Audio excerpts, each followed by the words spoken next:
नमस्कार। आज हम एक बहुत ही दिलचस्प किताब और उसके विचारों पर गहराई से बात करने वाले हैं।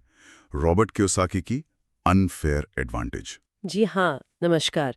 और ये नाम ही अनफेयर एडवांटेज मतलब अनुचित लाभ, ये अपने आप में काफी कुछ कहता है ना? बिल्कुल।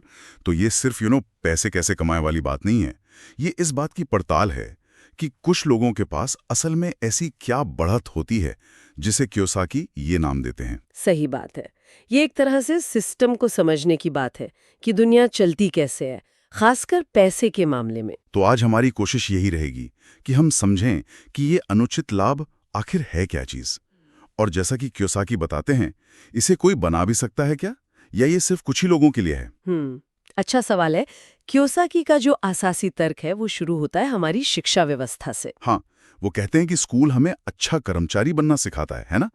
मतलब अच्छी नौकरी करो, मेहनत करो, तनख्वाह लो। एग्जैक्टली वो एक एम्प्लॉय माइंडसेट तैयार करता है, जबकि उनके मुताबिक पैसा कमाने का जो असली खेल है वो स्कूल के सिलेबस के बाहर है। जहां अमीर लोग, वो कहते हैं, तनख्वाह के लिए काम नहीं करते, बल्कि वो क्या कहते हैं, सिस्टम बनाते हैं जिनसे पैसा आता है। बिल्कुल। और इसी सिस्टम की समझ, इसी जानकारी को वो कहते हैं असली अनुचित लाभ।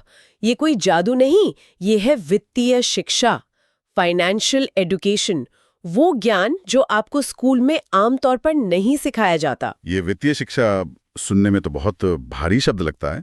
क्या आप इसे थोड़ा आसान कर सकती हैं, जैसे वो रमेश सुरेश का उदाहरण आपने पहले बताया था। हाँ, देखिए ये बहुत अच्छा उदाहरण है फर्क समझने के लिए। मान लीजिए दो दोस्त हैं, रमेश और सुरेश। रमेश एक मल्टीनेशनल कंपनी में अच्छी नौकरी करता है। उसकी सैलरी आती है मान लीजिए 1 लाख महीना। ठीक है। अब जैसे ही सैलरी अकाउंट में आती है, सबसे पहले क्या करता है? टैक्स, टीडीएस कट गया। फिर जो पैसा बचा उससे रमेश अपना घर चलाता है, ईएमआई भरता है, बाकी खर्चे करता है। हाँ, ये तो सामान्य बात है। ज्यादातर नौकरी करने वालों के साथ यही होता है। बिल्कुल। अब सुरेश को देखिए, सुरेश का अपना छोटा सा कंसल्टिंग का बिजनेस है। वो भी महीने का मान लीजिए 1.5 लाख कमाता है, पर उसका पैसा सीधा टैक्स के लिए नहीं कटता। अच्छा, तो फिर? वो पहले अपने बिजनेस से जुड़े सारे जायज खर्चे दिखाता है, जैसे ऑफिस का किराया, लैपटॉप, फोन का बिल, बिजनेस के लिए की गई यात्राएं, क्लाइंट मीटिंग का खर्चा, यहाँ तक कि घर के एक हिस्से को ऑफिस दिखाकर उसका किराया भी क्लेम कर सकता है। ओ, मान लीजिए उसने 80,000 के ऐसे खर्चे दिखाए, तो अब उसकी टैक्सेबल इनकम कितनी हुई? 1.5 लाख माइनस 80,000 यानी 70,000। वो टैक्स इस 70,000 पर देगा। जबकि रमेश पूरे 1 लाख पर टैक्स दे रहा था और उसके बाद खर्च कर रहा था। सही पकड़ा। सुरेश पहले खर्च करता है बिजनेस के नाम पर, और फिर जो बचता है उस पर टैक्स देता है।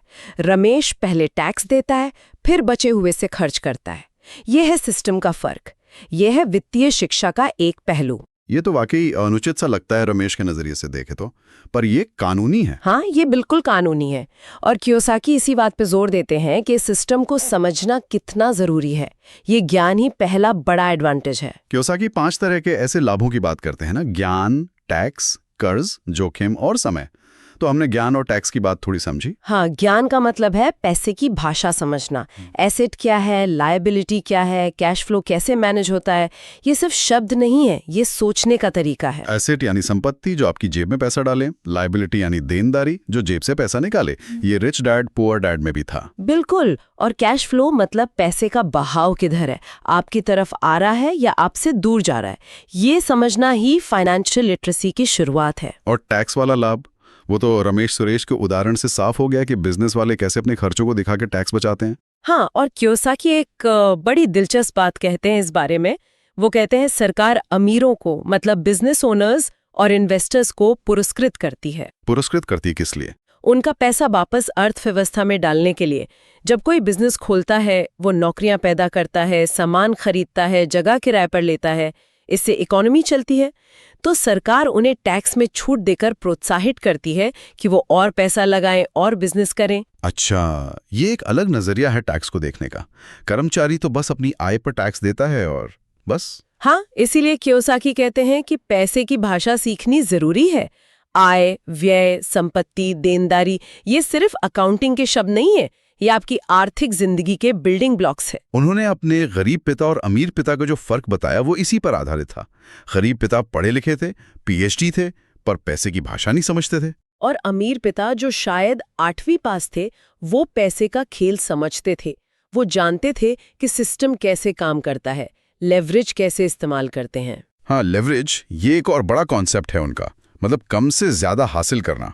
ये कैसे होता है? बिल्कुल, लेवरेज का मतलब ही है अपनी ताकत या क्षमता को कई गुना बढ़ा देना। कियोसाकी 4 मुख्य तरह के लेवरेज की बात करते हैं। 4 तरह के? कौन कौन से? पहला है ओपीटी, अदर्स पीपल्स टाइम, यानी दूसरों का समय। जब आप एक टीम बनाते हैं, कर्मचारी रखते हैं, तो आप उनके समय और उनके कौशल का लेवरेज ले रहे होते हैं।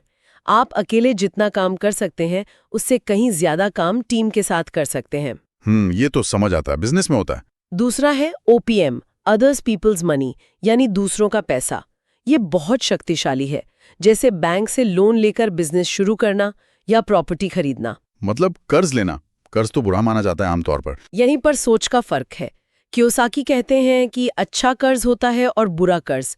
बुरा कर्ज वो है जो आप उपभोग के लिए लेते हैं, जैसे क्रेडिट कार्ड से शॉपिंग या महंगी गाड़ी, जिसकी कीमत समय के साथ कम होती है। और अच्छा कर्ज? अच्छा कर्ज वो है जिसे आप ऐसी संपत्ति खरीदने में लगाते हैं जो आपको पैसा कमा कर दें या जिसकी कीमत बढ़े, जैसे किराए पर चढ़ाने के लिए घर खरीदना बैंक लोन से। यहाँ आप बैंक के पैसे ओपीएम का इस्तेमाल करके एक संपत्ति बना रहे हैं जो आपको किराया देगी और शायद उसकी कीमत भी बढ़ेगी। हाँ, अच्छा, तो आप बैंक के पैसे से पैसा कमा रहे हैं। ये है ओपीएम का लेवरेज। बिल्कुल। रियल एस्टेट निवेशक इसका बहुत इस्तेमाल करते हैं। तीसरा लेवरेज है सिस्टम्स का। एक ऐसा सिस्टम बनाना जो आपके बिना भी चलता रहे और पैसा कमाता रहे, जैसे मैकडॉनल्ड्स का फ्रेंचाइजी मॉडल। और चौथा है टेक्नोलॉजी। आज के दौर में ये बहुत बड़ा लेवरेज है।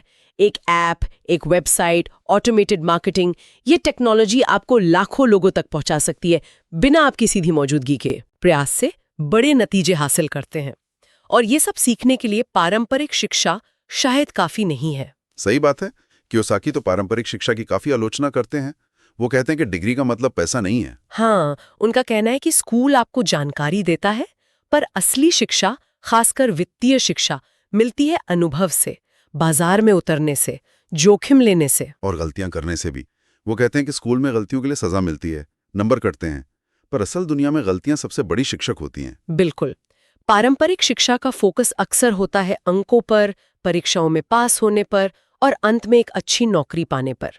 वहां असफलता को बुरा माना जाता है। जबकि वित्तीय शिक्षा या कहें कि उद्यमिता की शिक्षा, उसका फोकस होता है नतीजों पर, प्रॉब्लम सॉल्व करने पर, बिजनेस खड़ा करने पर। और वहां असफलता को सीखने की प्रक्रिया का हिस्सा माना जाता है। आप कुछ कोशिश करते हैं, वो काम नहीं करता, आप सीखते हैं, बदलाव करते हैं और फिर से कोशिश करते हैं। तो ये माइंडसेट का फर्क बहुत बड़ा है। एक तरफ सुरक्षा ढूंढना, दूसरी तरफ मौके बनाना और जोखिम मैनेज करना। और यहीं पर आती है वित्तीय बुद्धिमत्ता या फाइनेंशियल आईक्यू की बात। ये सिर्फ पैसा कमाना नहीं है। तो क्या है ये फाइनेंशियल आईक्यू? इसके कई हिस्से हैं। पहला, पैसा कमाना, हाँ। दूसरा, पैसे को बचाना या सुरक्षित रखना। तीसरा, पैसे का बजट बनाना और उसे मैनेज करना। चौथा, लीवरेज का सही इस्तेमाल करना, जैसे हमने ओपीएम की बात की।